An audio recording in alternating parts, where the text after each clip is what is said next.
Queridos, a paz de Cristo, quem fala com vocês é o Gabriel Campos. Estou com ele ao meu lado, Anderson Nares, a paz de Cristo Jesus, mais uma vez. Paz Senhor Gabriel, paz Senhor a todos que nos acompanham, um imenso prazer estar aqui mais uma vez para falar de discipulado. Excelente, semana passada estávamos aqui e semana passada nós começamos um assunto sobre alinhamento, sobre relacionamentos, família, falamos sobre relacionamento fraternal, relacionamento familiar, e aí você citou por último o Salmo 133, que alguns sabem de cor, né? Outros não. Ó, quão bom e quão suave é que os irmãos vivam em união, é como óleo precioso que está sobre a cabeça e desce pela barba, a barba de Arão, e por aí vai, né? Eu ainda consigo lembrar do Salmo.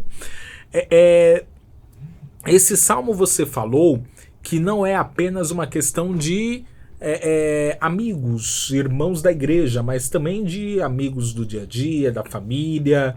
E aí lembremos-nos de uma história, né? Nós falamos que muitas famílias precisam ser discipuladas e lembremos que a primeira grande dificuldade cívica foi com Abel, Caim, né? Sim, nós temos o relato bíblico do primeiro homicídio, né, acontecendo. E que tristeza, né? O primeiro homicídio entre dois irmãos dentro de uma família tão pequena ainda. Sim, né? E dentro de um cenário que a gente pode dizer ainda nos primeiros momentos assim da evidência do pecado, mas tem tudo a ver com o pecado.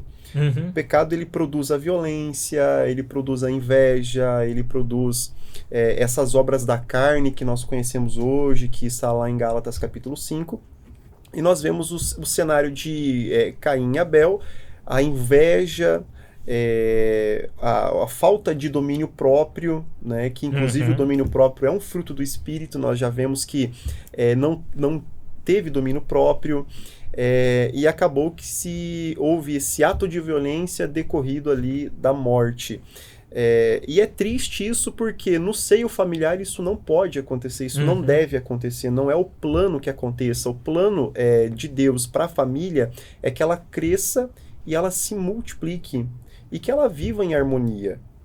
Basicamente é que Amém. ela viva em harmonia. É muito interessante quando lemos Gênesis capítulo 1, que nós vemos que tudo que Deus fez era bom. Então não há nada que Deus faça que seja ruim, que seja mal. Uau. Tudo que Deus faz é bom, é perfeito.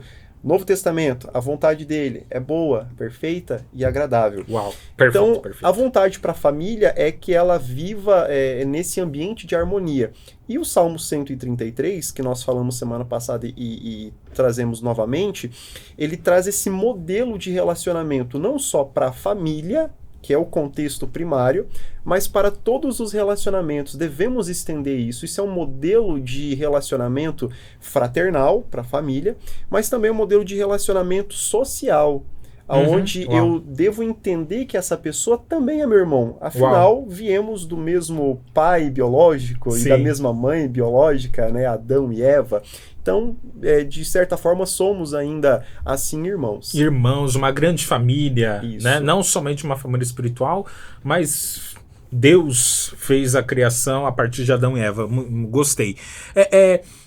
Chama a atenção a questão de que Caim, ele teve inveja do sucesso espiritual de Abel, né? Abel apresentou uma oferta, essa oferta foi bem aceita, e aí como uma pessoa como eu, ou alguém que esteja agora nos acompanhando, identificando que ele viu o sucesso espiritual do outro, ele se incomodou, como que ele pode tratar isso? Como que ele pode lidar com esse sentimento? Que é um sentimento de inveja, não é um sentimento puro, né?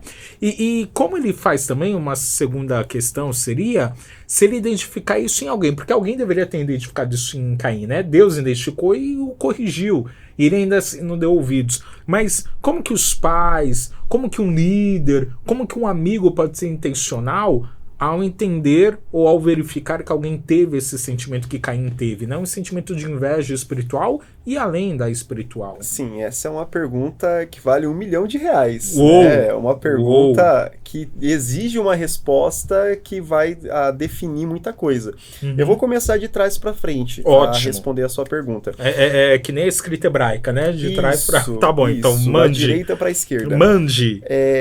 Primeiro, quando você fala que Deus identifica isso em Caim e o repreende, nós vemos que ainda assim a responsabilidade do ato de Caim não recai sobre Deus, mas recai sobre o próprio Caim, porque ele diz, cabe a ti dominar esse teu instinto, né? Então, a responsabilidade de identificar a inveja ou qualquer outro sentimento que seja uma obra da carne, isso você pode consultar lá em Gálatas, capítulo 5, a partir do verso 19, é de suma responsabilidade e de inteira responsabilidade nossa, individual. Então, vamos começar a responder a pergunta agora do início.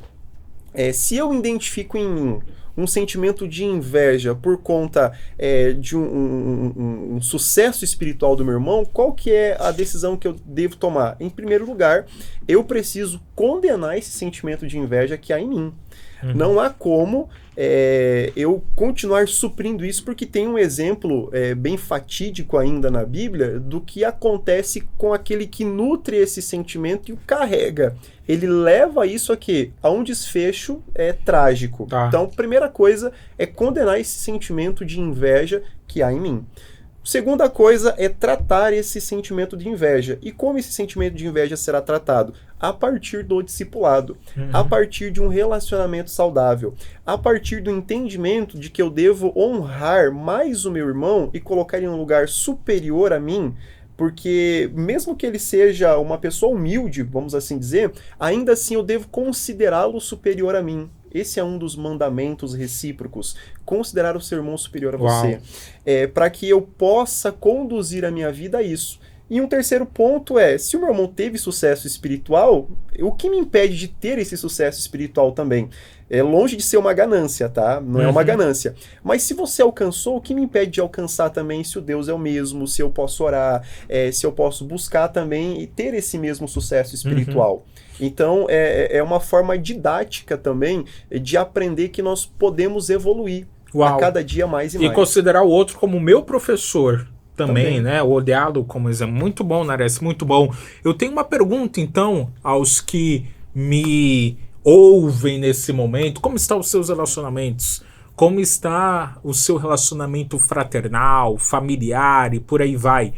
Ore sobre isso. Sim, Nares, orar, né? Sobre isso, acho que também é uma boa questão e um bom ponto. Nares, semana que vem você volta? Estamos aqui novamente, se Deus quiser. Você vai falar comigo semana que vem? Vamos. Conversaremos sobre tudo e todos?